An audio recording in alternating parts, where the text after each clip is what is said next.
I can আমি পারি। যে কোনো একটি কাজ যে কেউ করতে পারে।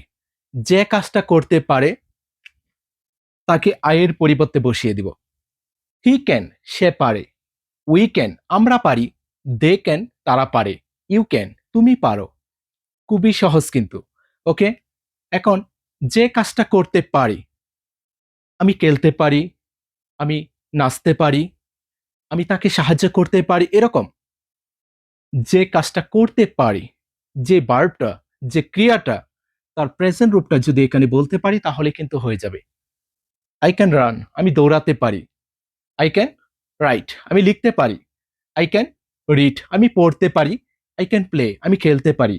আই ক্যান ওয়াক আমি হাঁটতে পারি। আই ক্যান মেক আমি বানাতে পারি।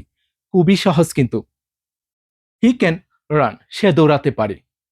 উই ক্যান রান আমরা দৌড়াতে পারি। দৌড়ানোর কাজটা যে করতে পারে তাকে শুধু আয়ের পরিবর্তে বসিয়ে দিব। খুবই সহজ কিন্তু। এখানে রান এর পরিবর্তে এরকম যত ভার্বের মূল রূপটা রয়েছে, প্রেজেন্ট রূপটা রয়েছে, তাদেরকে শুধু বলবো তাহলেই হবে। ইউ ক্যান রান তুমি দৌড়াতে পারো। ইউ ক্যান রিড তুমি পড়তে পারো।